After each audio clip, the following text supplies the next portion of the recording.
নতুন একটি ভিডিওতে সবাইকে স্বাগত। এই ভিডিওতে আমি বিএ সেকেন্ড সেমিস্টারের দর্শন অনার্স সাজেশান নিয়ে আলোচনা করব। আশা করি ভিডিওটি তোমাদের ভালো লাগবে। চলো শুরু করা যাক।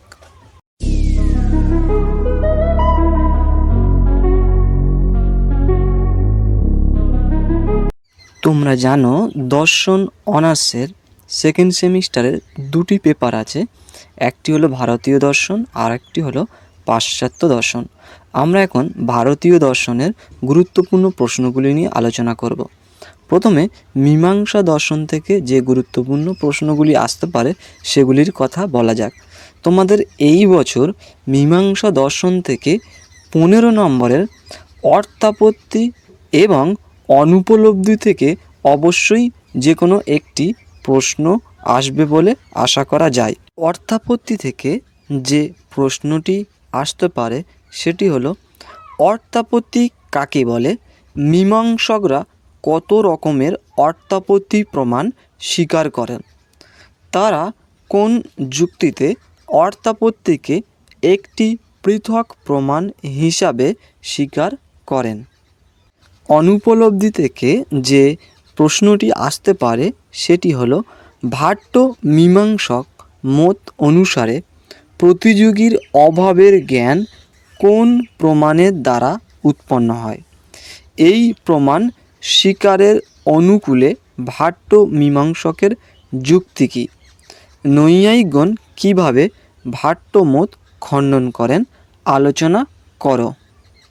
অথবা প্রশ্নটি এমনভাবে আসতে পারে যে অনুপলব্ধি প্রমাণ কাকে বলে? অনুপলব্ধিকে ভট্ট মীমাংসকগণ কেন স্বতন্ত্র প্রমাণরূপে স্বীকার করেছেন? মীমাংসা দর্শন থেকে 5 নম্বরের মূলত তোমাদের দুইটি প্রশ্ন এসে থাকে। তার মধ্যে দুটি হলো, অন্বিতা বিধানবাদ সম্পর্কে সংক্ষেপে আলোচনা করো। অন্যটি হলো অভিহিতান্বয়বাদ সম্পর্কে সংক্ষেপে আলোচনা করো। এখন সাংখ্য দর্শন থেকে গুরুত্বপূর্ণ প্রশ্নগুলি নিয়ে আলোচনা করা যাক। সাংখ্য দর্শনে এই বছর সৎ কার্যবাদ থেকে 15 নম্বর এবং 5 নম্বর অথবা 15 অথবা 5 নম্বরের প্রশ্ন আসতে পারে। প্রশ্নগুলি কেমন আসতে পারে? যেমন, পরিণামবাদ ও বিবর্তবাদের মধ্যে পার্থক্য নিরূপণ করো। সাংখ্য মতে সৎ কার্যবাদের অনুকূলে বিভিন্ন যুক্তিগুলি ব্যাখ্যা করো। এছাড়া ঘুরিয়ে আসতে পারে, সৎ কার্যবাদ এবং অসৎ কার্যবাদ বলতে কী বোঝো? সাংখ্য মত অনুসারে সৎ কার্যবাদের সপক্ষে যুক্তিগুলি দাও। এছাড়া সাংখ্য দর্শন থেকে 15 নম্বরের পুরুষের অস্তিত্ব ও স্বরূপ বিষয়ে প্রশ্ন আসতে পারে। যেমন, সাংখ্য মতে পুরুষের স্বরূপ ব্যাখ্যা করো। সাংখ্য দর্শনে পুরুষের অস্তিত্ব কিভাবে প্রমাণিত হয়েছে? পুরুষ এক না বহু আলোচনা করো। সাংখ্য দর্শন থেকে 5 নম্বরের যে প্রশ্নগুলি আসতে পারে সেগুলির মধ্যে অন্যতম হলো, সাংখ্য মতে পুরুষ ও প্রকৃতির পার্থক্য কী? প্রকৃতির অস্তিত্ব সাধক দুটি যুক্তি লেখো। সাংখ্য মতে জগতের অভিব্যক্তি ব্যাখ্যা করো। সাংখ্য মতে প্রকৃতির 3টি গুণ কী কী, তাদের স্বরূপ ব্যাখ্যা করো। এছাড়া পরিণামবাদ ও বিবর্তবাদের পার্থক্য বিষয়ে 5 নম্বরের প্রশ্ন আসতে পারে। যোগ দর্শন থেকে তোমাদের যে 15 নম্বরের প্রশ্নগুলি আসতে পারে সেগুলি হলো, যোগ দর্শনে চিত্ত বলতে কী বোঝায়? বিভিন্ন প্রকার চিত্তভূমি ব্যাখ্যা করো। এই প্রসঙ্গে বিভিন্ন প্রকার সমাধির পরিচয় দাও। এছাড়া আসতে পারে, যোগ দর্শনে যোগ শব্দের অর্থ কী? যোগ দর্শনে চিত্ত বলতে কী বোঝায়? চিত্তবৃত্তি কাকে বলে? বিভিন্ন প্রকার চিত্তবৃত্তিগুলির ব্যাখ্যা করো। 5 নম্বরের যে প্রশ্নগুলি আসতে পারে সেগুলি হলো, যোগ দর্শনকে শেষ্য সাংখ্য কেন বলা হয়? যোগ দর্শনে সমাধির প্রকারভেদ আলোচনা করো। যোগ দর্শনে ঈশ্বরের অস্তিত্ব সাধক যুক্তি ব্যাখ্যা করো। যোগ দর্শনে পঞ্চক্লেশ বলতে কী বোঝায় ব্যাখ্যা করো। বেদান্ত দর্শন থেকে তোমাদের যে 15 নম্বরের প্রশ্ন আসতে পারে সেটি হলো, অদ্বৈত বেদান্ত মতে ব্রহ্মের স্বরূপ আলোচনা করো। এই প্রসঙ্গে সগুণ ও নির্গুণ ব্রহ্মের মধ্যে পার্থক্য নির্ণয় করো। এখান থেকে 5 নম্বরের প্রশ্নও আসতে পারে। এছাড়া 15 নম্বরের প্রশ্ন আসতে পারে, রামানুজের দর্শন কী নামে পরিচিত?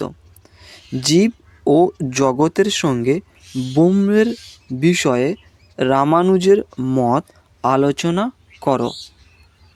এখান থেকে 5 নম্বরের প্রশ্নও আসতে পারে। এখন 5 নম্বরের গুরুত্বপূর্ণ প্রশ্নগুলির কথা বলা যাক। বিশিষ্টাদ্বৈতবাদের মূল বক্তব্য কী? পরবর্তী প্রশ্ন, শঙ্করের মতে সৎ, অসৎ ও মিথ্যা পদের অর্থ কী? শঙ্করাচার্যের মতে মায়ার স্বরূপ কী?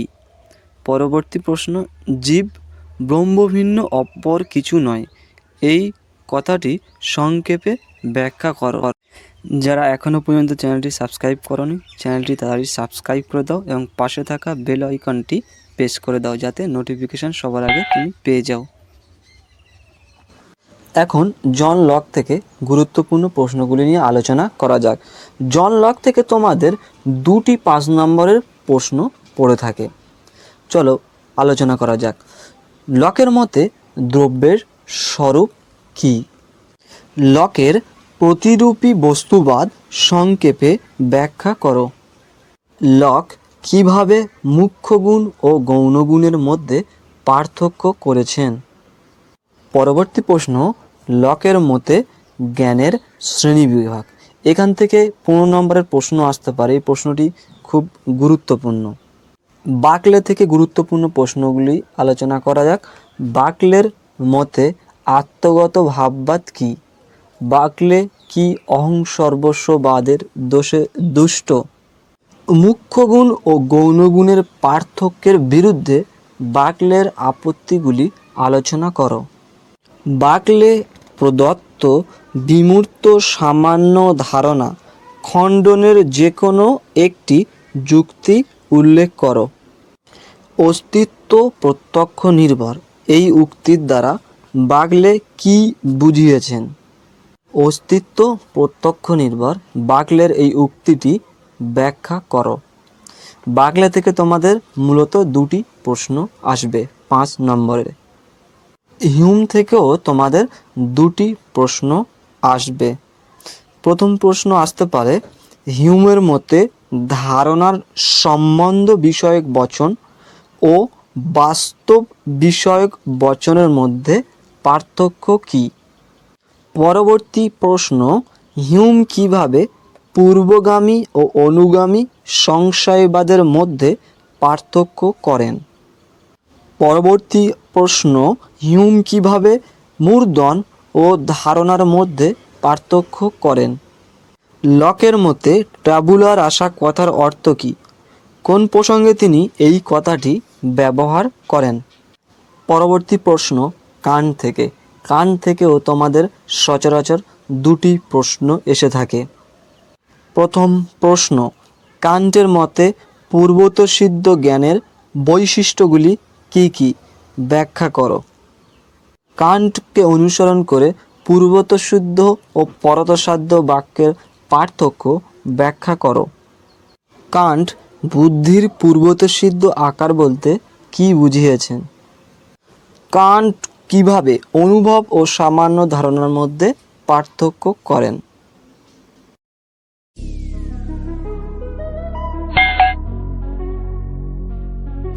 লক ধারণা বলতে কী বুঝিয়েছেন? লককে অনুসরণ করে ধারণার প্রকারভেদগুলি উদাহরণসহ ব্যাখ্যা করো। এটি খুব গুরুত্বপূর্ণ একটি প্রশ্ন 15 নম্বরের। বাকলে থেকে 15 নম্বরের প্রশ্ন কি না, বাকলে কিভাবে প্রত্যক্ষিত হওয়ায় অস্তিত্ববান হওয়া এই বচনে উপনীত হন। এই বক্তব্য কি আত্মসর্বস্বতায় বা অহং সর্বস্বতায় পর্যবেসিত হয়? আলোচনা করো। বাংলা থেকে এই প্রশ্নটি 5 নম্বরেরও আসতে পারে। হিউম কিভাবে পূর্বগামী ও অনুগামী সংশয়বাদের মধ্যে পার্থক্য করেন? হিউমের সংশয়বাদের প্রকৃতি ব্যাখ্যা করো। এটিও 5, 15 উভয় আসতে পারে বা যে কোনো একটি আসতে পারে। পরবর্তী প্রশ্ন, কান্ট কিভাবে অনুভব ও সামান্য ধারণার মধ্যে পার্থক্য করেন? তিনি কিভাবে দেখাতে চেয়েছেন যে দেশ হলো অনুভব? এছাড়া আরও আসতে পারে এই জ্ঞানতত্ত্ব লকের, এটি খুবই গুরুত্বপূর্ণ। এখান থেকে 15 নম্বর আসার সম্ভাবনা সবচেয়ে বেশি এবং এখান থেকে 5 নম্বর আসারও সম্ভাবনা প্রবল। লক কিভাবে জ্ঞানের সংজ্ঞা দেন?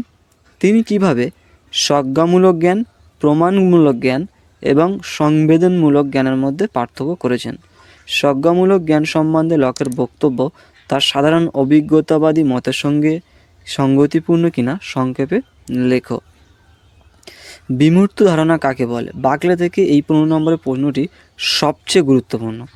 বাগলে কিভাবে বিমূর্ত ধারণার অস্তিত্ব খণ্ডন করেছেন? বাগলে কি নামবাদী বলা যায়? তোমার বক্তব্য সমর্থনে যুক্তি দাও। এখান থেকে 5 নম্বরের আসার সম্ভাবনা প্রবল। কান্ট কিভাবে পূর্বতঃসিদ্ধ ও পরতঃসিদ্ধ অবধারণার মধ্যে পার্থক্য করেন? পূর্বতঃসিদ্ধ বিশ্লেষক এবং পরতঃসিদ্ধ বিশ্লেষক অবধারণের মধ্যে পার্থক্য কী? পূর্বতঃসিদ্ধ সংশ্লেষক অবধারণ কিভাবে সম্ভব তা কান্টের অনুসারে আলোচনা করো। এটিও খুবই গুরুত্বপূর্ণ প্রশ্ন। দেশ ও কাল সম্বন্ধে কান্টের মত ব্যাখ্যা করো। কান্ট কিভাবে দেখিয়েছেন যে দেশ ও কাল অনুভবের পূর্বতঃসিদ্ধ আকার? ব্যাখ্যা করো। এটিও গুরুত্বপূর্ণ প্রশ্ন। সহজাত ধারণা কাকে বলে? লক কিভাবে সহজাত ধারণা খণ্ডন করেন? তার জ্ঞানতত্ত্বের উপর এই খণ্ডন প্রচেষ্টা কী প্রভাব পড়ে? এটি কেবল 15 নম্বরের প্রশ্ন আসতে পারে। 5 নম্বরের এখান থেকে এই সহজাত ধারণা খণ্ডন থেকে প্রশ্ন আসার সম্ভাবনা প্রায় নেই বললেই চলে। পরবর্তী প্রশ্ন, হিউম কিভাবে পূর্বগামী ও অনুগামী সংশয়বাদের মধ্যে পার্থক্য করেন? হিউমের সংশয়বাদের প্রকৃতি ব্যাখ্যা করো। এখান থেকেও 5, 15 আসতে পারে। কান্ট তার দেশ ও কালের ধারণার অধিবিদ্যায় ব্যাখ্যায় কিভাবে দেখান যে দেশ ও কাল অভিজ্ঞতালব্ধ নয়, পূর্বতঃসিদ্ধ? দেশ হলো সংবেদন শক্তির আকার, ব্যাখ্যা করো। এই যে 15 নম্বরের প্রশ্নটি, ইতিপূর্বে এই 15 নম্বরের প্রশ্নটি অন্য আকারে এসছে, উত্তরটা কম বেশি একই হবে। এখানে একটি 5 নম্বরের প্রশ্নের উত্তর দেওয়া হলো। তোমরা যদি এইরূপ প্রশ্নের উত্তর আরও পেতে চাও তাহলে নিচেই কমেন্ট করতে পারো। আমি চেষ্টা করব আরও কিছু উত্তর নিয়ে হাজির হতে। ধন্যবাদ।